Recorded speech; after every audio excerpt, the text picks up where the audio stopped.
बहुत समय पहले हरितानंद जंगल में दो शेर रहते थे, रुद्रवीर और विक्रम भैरव। यह बस नाम के सगे थे। खून का रिश्ता था, लेकिन दिलों में जंग छिड़ी थी। एक तरफ था न्यायप्रिय, मेहनती और दूरदर्शी राजा रुद्रवीर, और दूसरी तरफ था लालच और अहंकार में डूबा विक्रम भैरव। सुन लो हरितानंद के सभी जीव जंतु, यह इलाका रुद्रवीर का है और यहाँ के नियम भी रुद्रवीर के होंगे। बरसों से यही रिवाज है कि मांसाहारी जीव शिकार करें तो केवल बूढ़े और अशक्त जानवरों का करें। कभी भी जवान और सक्षम जीव पर पंजा उठाने की भूल मत करना, वरना सजा ऐसी मिलेगी कि आने वाली पीढ़ियां भी याद रखेंगी। हमारा जंगल तभी फल फूल सकता है जब हर प्रजाति सुरक्षित हो। महाराज, मैं हूं मीनू चूहा। अगर मेरी बात सुनने की इजाजत दे तो मैं कुछ बोलूं। मीनू चूहा कहना क्या चाहते हो, खुलकर बताओ। महाराज, शाकाहारी जीवों की हालत दिन ब दिन खराब होती जा रही है। जंगल की जो जमीन अनाज उगाने लायक थी, उस पर तो आपके भाई विक्रम भैरव का कब्जा है। बाकी जमीन इतनी बंजर है कि चाहे कितनी मेहनत करें, पेट भरने लायक अनाज नहीं मिलता। महाराज, आज तो किसी तरह गुजर बसर हो रही है, लेकिन आने वाले दिनों में भूख हमारा सबसे बड़ा दुश्मन होगी। मीनू, तुम्हारी बात गंभीर है, लेकिन हर मुद्दे का हल एक ही दिन में नहीं निकलता। आज के लिए जितना है उसमें सब गुजारा करो। कल का सूरज नई उम्मीद लेकर आएगा। हम इस पर विचार करेंगे और कोई भी अन्याय, चाहे वह मेरा भाई ही क्यों ना करे, बर्दाश्त नहीं होगा। और उधर विक्रम भैरव। क्यों रे फट्टू भेड़िया, इस बार जनगणना का क्या हाल है? कितने शाकाहारी जीव बचे हैं मेरे इलाके में? महाराज, बस एक ही परिवार बचा है, भोलू बकरा और उसका छोटा बच्चा। बाकी तो आपके शिकार में सब खत्म हो गए। सिर्फ 1 महीने में ही आपके इलाके में शिकार ढूंढना भी मुश्किल हो जाएगा। ये क्या बोल रहा है तू? अगर शिकार ही नहीं रहेगा तो हम खाएंगे क्या? भूख से मर जाएं क्या हम? महाराज, यही तो आपको पहले सोचना चाहिए था। जब से आप राजा बने हैं, आपने इतनी बेरहम शिकारी की है कि गिनने के लिए उंगलियां कम पड़ जाएं।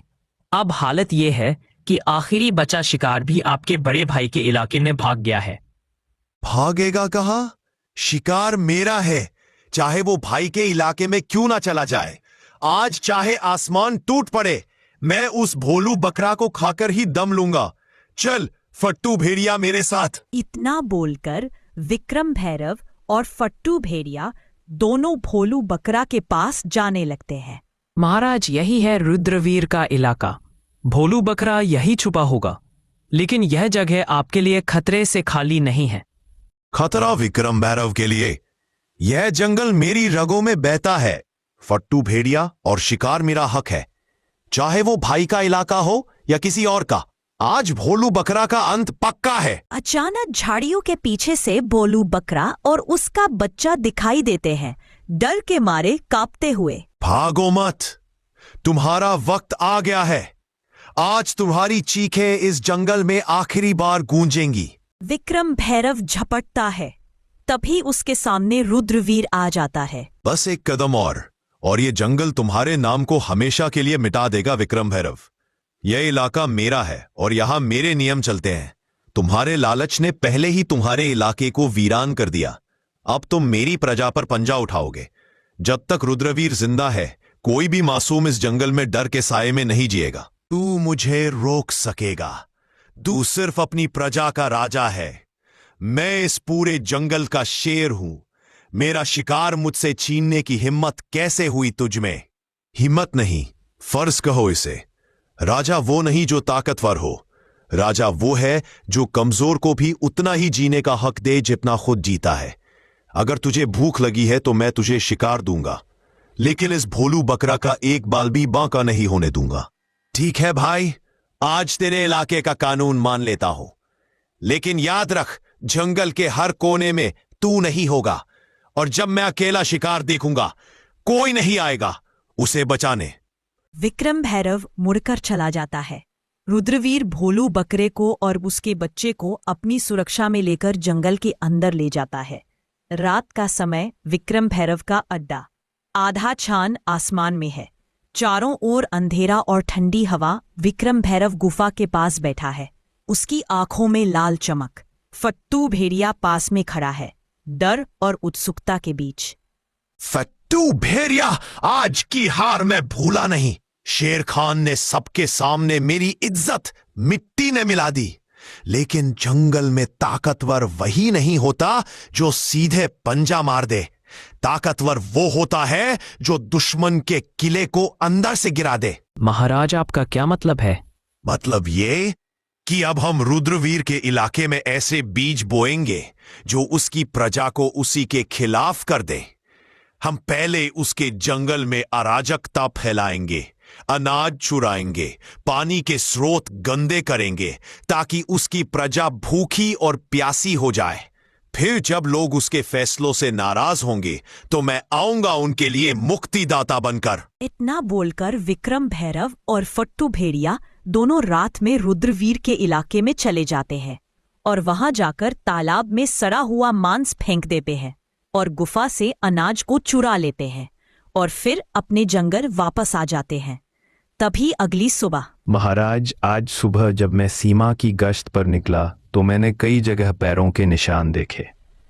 वह हमारे इलाके के नहीं हैं। ऐसा लगता है कि कोई रात के अंधेरे में आया, चोरी की और फिर वापस चला गया। ये सिर्फ पानी और अनाज की कमी का मामला नहीं है महाराज, ये किसी बड़े षड्यंत्र की शुरुआत है। मैंने अपने कानों से सुना है महाराज। पिछली रात पहाड़ी के पार कुछ अजनबी भेड़ियों की बातें हो रही थी। वे कह रहे थे जब भूख बढ़ेगी तो राजा पर शक खुद उसकी प्रजा करेगी। यह शब्द मुझे बेचैन कर रहे हैं। महाराज, हमें जल्दी कुछ करना होगा, वरना भूख और डर हमारी एकता को तोड़ देंगे। महाराज, मैं तो बस पानी लेने तालाब गया था, लेकिन वहां की हालत देखकर मेरा दिल बैठ गया। पानी में से सड़ी हुई बदबू आ रही है, मछलियां ऊपर तैर रही है। अगर ऐसे ही रहा तो ना हम पी पाएंगे ना फसल उगेगी। मुझे तो लगता है कि यह काम किसी अंदर के गद्दार का भी हो सकता है जो दुश्मन का साथ दे रहा है। महाराज, मैं आपसे एक बात साफ साफ कहूंगी, यह काम सीधा साधा नहीं है। यह योजना किसी ऐसे के दिमाग से निकली है जो हमें अंदर से कमजोर करना चाहता है। विक्रम भैरव के पंजे सीधे हमारे इलाके तक नहीं पहुंच सकते, लेकिन उसकी चालाकी जरूर पहुंच सकती है। अगर आप कहे तो मैं रात में गुप्त रूप से उसके इलाके में जाकर पता लगा सकती हूं कि वो क्या साजिश रच रहा है। तुम सब मेरे परिवार हो और इस जंगल के रखवाले भी। विजय घोड़ा, तुम सीमाओं की चौकसी दोगुनी कर दो। बलवंत हाथी, तुम अपनी ताकत से पानी के तालाब को साफ करने में मदद करो। ढोलू गधा, तुम गांव-गांव घूमकर सबको हौसला दो ताकि डर फैले ना पाए। और लूना लोमड़ी, तुम मेरी आंख और कान बनकर विक्रम भैरव के इलाके में जाओ और सच लेकर लौटो। अगर विक्रम भैरव ने सच में यह वार किया है तो अगली लड़ाई जंगल की सबसे बड़ी लड़ाई होगी। सन्नाटे में लूना लोमड़ी रुद्रवीर के आदेश पर विक्रम भैरव के इलाके की ओर बढ़ रही थी।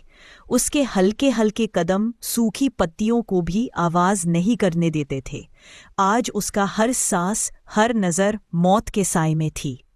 मुझे सावधान रहना होगा। विक्रम भैरव के इलाके में जरा सी आवाज भी मौत बुला सकती है, लेकिन सच जानना जरूरी है ताकि रुद्रवीर और हमारा जंगल बच सके। विक्रम भैरव का अड्डा गुफा के पास में। विक्रम भैरव और फट्टू भेड़िया धीमे स्वर में बातें कर रहे हैं। लूना लोमड़ी पेड़ के पीछे छुप जाती है। फट्टू भेड़िया, पहला वार कामयाब रहा। रुद्रवीर की प्रजा भूखी और प्यासी है। अगला कदम यह होगा कि उनके बीच झगड़े करवाओ। अनाज और पानी के लिए लड़ाई होगी, तब मैं आऊंगा उन्हें बचाने के नाम पर। महाराज, लेकिन अगर रुद्रवीर को शक हो गया तो? शक से क्या होगा? जब तक उसके अपने लोग उस पर भरोसा खो देंगे वो कुछ नहीं कर पाएगा। याद रख फट्टू भेड़िया, शेर को हराने के लिए उसके पंजे नहीं, उसके दिल पर वार करो। लूना लोमड़ी यह सुनकर हैरान रह जाती है। उसके कान खड़े हो जाते हैं, लेकिन तभी पास में एक सूखी टहनी टूट जाती है और हल्की सी आवाज गूंजती है। महाराज, कुछ आवाज आई। कौन है वहां? लूना लोमड़ी तेजी से झाड़ियों में से निकलकर अंधेरे में गायब हो जाती है। विक्रम भैरव और भेड़िया उसका पीछा करने की कोशिश करते हैं, लेकिन वो लोमड़ी की फुर्ती से बच निकलती है। और अगली सुबह, महाराज, मैंने सब सुन लिया है। विक्रम भैरव हमारी प्रजा को आपसे अलग करना चाहता है। वो भूख, प्यास और झगड़े फैलाकर आपको कमजोर बनाना चाहता है और फिर खुद राजा बनना चाहता है। तो अब समय आ गया है विक्रम भैरव की चाल का जवाब उसी की चाल से देने का। हम उसकी सोच से तेज चलेंगे और जंगल को बचाने के लिए हर कीमत चुकाएंगे। लूना लोमड़ी की खबर ने पूरे दरबार में आग लगा दी। अब शेर खान के सामने सिर्फ एक रास्ता था, एक ऐसी योजना बनाना जिसमें रुद्रवीर की चाल नाकाम हो और जंगल की एकता वापस लौट आए। सुनो मेरे साथियों, आज हम सिर्फ अपनी हुकूमत नहीं बल्कि पूरे जंगल का भविष्य बचाने जा रहे हैं। विक्रम भैरव ने सोचा कि वो भूख और डर फैलाकर हमें तोड़ देगा, लेकिन वह भूल गया कि एकजुट जंगल को कोई नहीं तोड़ सकता।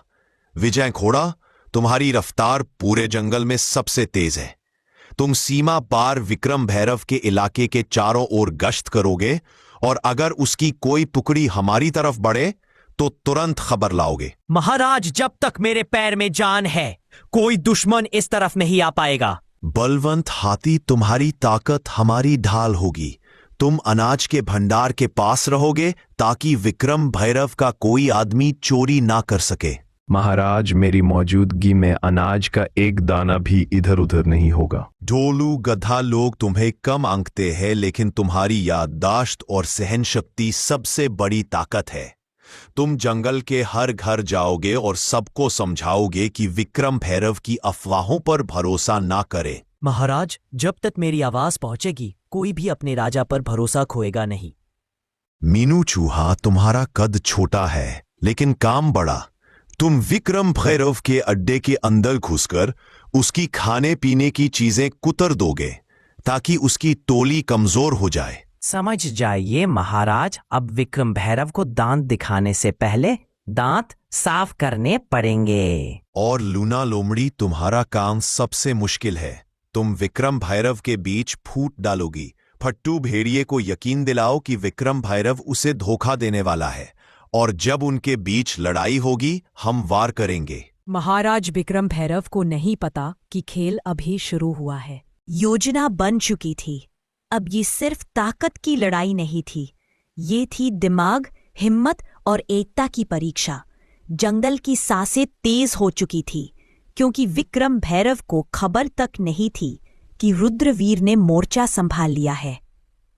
फट्टू भेड़िए, आज भोलू बकरा मेरे पंजे से नहीं बच पाएगा। जो भी सामने आए उसे रौंद देना। महाराज, रास्ता साफ है लेकिन लगता है कोई हमें देख रहा है। कुछ भी नहीं होगा।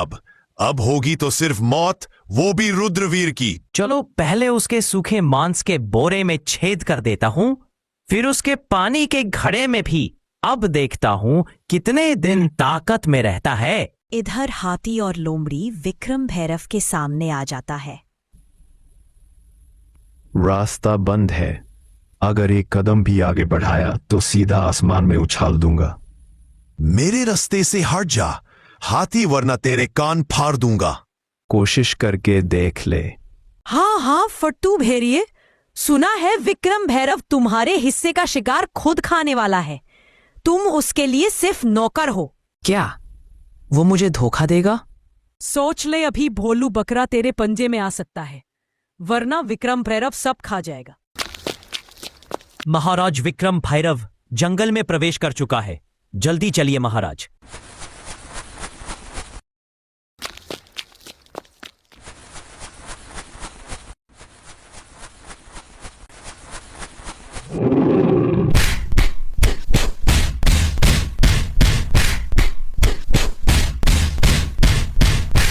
जंगल का कानून भूल गया था।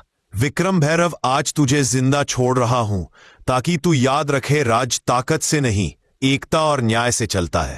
रुद्रवीर, तूने मुझे जिंदा छोड़कर गलती की। अब मैं जंगल का राजा नहीं, जंगल का साया बनूंगा और तुझे वही खत्म करूंगा जहां तू सोच भी नहीं सकता। विक्रम भैरव, तेरा साथ देकर मैंने कुछ नहीं पाया। अब मैं रुद्रवीर महाराज के पास जा रहा हूं। जाफट्टू भेड़िया पर याद रख, विक्रम भैरव की छाया से कोई नहीं बचता। मैं फिर लौट कर आऊंगा।